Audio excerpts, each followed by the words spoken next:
स्वागत आहे आपल्या सर्वांचं आजच्या एका नवीन व्हिडिओमध्ये. तर बघा, मुख्यमंत्री माझी लाडकी बहीण योजनेमध्ये 22, 23, 24 या तारखेपासून जे आहे ते जानेवारी महिन्याचा 7वा हप्ता महिलांच्या खात्यामध्ये जमा व्हायला सुरुवात झालेली आहे. त्यापैकी भरपूर महिला अशा सुद्धा आहे की त्यांना अजूनपर्यंत जानेवारीच्या हप्त्यापर्यंत सुद्धा एकही रुपया मिळाला नाही. काही महिला त्यामध्ये अशा आहे की त्यांना कमी पैसे मिळाले. 7 महिन्याचे पूर्ण 10,000 रुपये त्यांच्या खात्यात यायला पाहिजे होते, पण ते आले नाही. काही महिला अशा आहे यामध्ये की डिसेंबरपर्यंतचे पूर्ण 9,000 रुपये मिळाले, पण त्यांना जानेवारी महिन्याचा हप्ता अजूनपर्यंत आलेला नाही. तर बघा, सर्वांना जो आहे तो 1,500 रुपये हप्त्याचा वाटप, जानेवारी महिन्याचा वाटप सर्वांच्या खात्यामध्ये जमा होणार आहे. बघा, 30 जानेवारीपर्यंत जे आहे ते टप्पा सुरूच राहणार आहे. 26 जानेवारीला सुट्टीचा दिवस, प्रजासत्ताक दिन असून सुद्धा जो आहे तो महिलांच्या खात्यामध्ये वाटप सुरूच होता, DBT कळणे सुरूच होते. त्यामुळे बघा, टप्प्याटप्प्याने वेगवेगळ्या जिल्ह्यामध्ये वेगवेगळ्या तारखेला पैसे टाकले जात आहे. सर्वात आधी 1,20,00,000 महिलांना पैसे टाकण्यात आले होते. त्यानंतर परत 1,00,00,000 महिलांना पैसे टाकण्यात आले आणि त्यानंतर ज्या महिलांचं DBT ॲक्टिव्ह नव्हतं त्या महिलांना सुद्धा पैसे टाकण्यात आलेले आहे. पण काही महिलांना या ठिकाणी कमी पैसे मिळालेले आहे. काही महिलांना जे आहे ते पूर्ण त्यांचे 10,500 रुपये त्यांच्या खात्यामध्ये जमा झालेले आहे. काही महिलांना 6 महिन्याचे 9,500 रुपये पूर्ण आले, पण जानेवारी महिन्याचा हप्ता अजूनपर्यंत त्यांना आलेला नाही. तर बघा, काळजी करण्याचे कारण नाही. तुमचा जो काही अर्ज आहे तो अप्रूव्ह आहे. तुम्हाला याआधीसुद्धा तुमच्या खात्यामध्ये पैसे आले.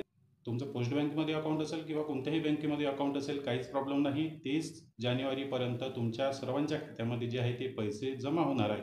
कारण बघा, निधीचा सुद्धा अभाव होता. कारण फक्त 3,690 कोटी रुपये सरकारने उपलब्ध करून दिले होते. त्यामुळे 2,40,000 महिलांना ते पैसे जे आहे ते पूर्ण होत होते. पण राहिलेल्या महिलांसाठी पैसे जे आहे ते उर्वरित पैसे जे काही होते ते कमी पडत होते. त्यामुळे सरकारला आणखी निधीचा जो आहे तो अरेंजमेंट करावा लागला. आणि आता बघा, जे काही पेंडिंग आहे, जे काही पेमेंट राहिलेले आहे, ज्यांना पूर्ण पैसे मिळाले नाही त्यांना सुद्धा 30 तारखेपर्यंत पूर्ण तुमच्या खात्यामध्ये पैसे जमा होणार आहे. आणि बघा, जर तुम्हाला अजूनही तुमचे पैसे जमा झाले नाही, 30 तारीख जाऊन सुद्धा जर तुम्हाला पैसे जमा झाले नाही, तर सर्वात आधी तुम्हाला एकच काम करायचं आहे. तुम्हाला तुमचा अर्ज चेक करून घ्यायचा आहे. अर्ज चेक करा. बघा, युजर ID आणि पासवर्ड टाकून अर्ज चेक करून घ्या. स्वतः भरला असेल तर स्वतः चेक करा. बाहेरून भरला असेल तर बाहेरच्या व्यक्तीजवळ जाऊन अर्ज चेक करून घ्या. त्यामध्ये तुमचं पेमेंट बटन आलेलं आहे. ते तुमच्या पेमेंटची पूर्ण हिस्ट्री त्या ठिकाणी दाखवल्या जात आहे. जुलै महिन्यापासून तर डिसेंबर महिन्यापर्यंतची पेमेंट हिस्ट्री त्या ठिकाणी ॲक्टिवेट झालेली आहे आणि जानेवारी महिन्याची पेमेंट हिस्ट्रीसुद्धा 10 ते 15 दिवसात त्या ठिकाणी दिसून येईल. जर तुम्हाला 30 तारखेपर्यंत तुमचं जे काही थकलेलं पेमेंट आहे, राहिलेलं पेमेंट आहे, एकही रुपया मिळाला नव्हता किंवा आतासुद्धा तुम्हाला पैसे मिळाले नाही, तर 30 तारखेपर्यंत वाट पहा. 30 तारखेनंतर आपलं पेमेंट हिस्ट्री चेक करा. त्या ठिकाणी पूर्ण तुम्हाला कारण दिसून येईल. तुमचे पैसे कोणत्या खात्यात गेले, कोणत्या अकाउंट नंबरवर गेले, कोणत्या बँकेमध्ये गेले, कोणत्या नावावर गेले आणि तुमचे पैसे जर कोणत्या कारणामुळे फेल झाले असेल तर त्याचं कारणसुद्धा त्या ठिकाणी तुम्हाला क्लिअर दिसून येईल की तुमचं DBT ॲक्टिव्ह नव्हतं किंवा तुमचा आधार क्रमांक चुकलेला आहे, असं काहीतरी रिझन त्या ठिकाणी दिसून येईल. त्यामुळे बघा, 30 तारखेपर्यंत वाट पहा. 30 तारखेपर्यंत जर पैसे आले नाही तर तुम्हाला तुमचा अर्ज चेक करायचा आहे. आतासुद्धा तुम्ही अर्ज चेक करू शकता, पण तुम्हाला जानेवारी महिन्याचं पेमेंट त्या ठिकाणी दिसून येणार नाही. 30 तारखेच्या नंतर काही दिवसांनी 10 ते 15 दिवसानंतर अर्ज चेक करा जर तुमचे पैसे आले नाही. त्यानंतर तुम्हाला काय करायचं आहे, तुम्हाला पंचायत समितीच्या DBT डिपार्टमेंटमध्ये जायचं आहे किंवा जिल्हा अधिकारी कार्यालयाच्या DBT डिपार्टमेंटमध्ये जायचं आहे.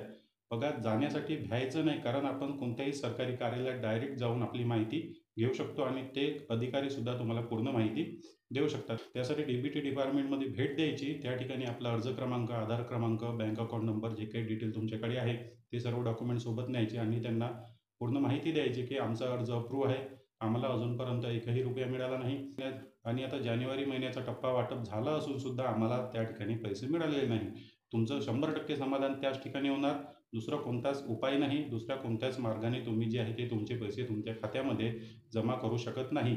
बघा, दुसरा कोणताच उपाय नाही. तुम्हाला फक्त सरकारी कार्यालयामध्ये जायचं आहे. जिल्हाधिकारी कार्यालय किंवा पंचायत समिती कार्यालय, या ठिकाणी DBT डिपार्टमेंट असते, डायरेक्ट बेनिफिट ट्रान्सफर. त्याच ठिकाणावरून तुमचे पैसे जे काही आहे ते तुमच्या खात्यामध्ये टाकले जातात. त्याच ठिकाणावरून तुमचे जे काही पैसे आहे ते तुमच्या खात्यामध्ये टाकले जातात. 30 तारखेपर्यंत वाट पहा. त्यानंतर मी पुन्हा एक स्पेशल व्हिडिओ बनवणार आहे आणि ग्राउंड लेवलवर जाऊन मी पूर्ण माहिती घेणार आहे की DBT डिपार्टमेंटमध्ये नेमकं काय आहे, कोणत्या पद्धतीने तुम्हाला मार्गदर्शन होऊ शकते, त्यासाठी तुम्हाला काय करावं लागेल. पूर्ण मी स्वतः ग्राउंड लेवलवर जाऊन पूर्ण माहिती घेणार आहे. त्यासाठी व्हिडिओ पूर्ण पहा. चॅनलवर नवीन असाल तर व्हिडिओला लाईक आणि चॅनलला सबस्क्राईब नक्की करा. भेटूया नेक्स्ट व्हिडिओमध्ये. धन्यवाद.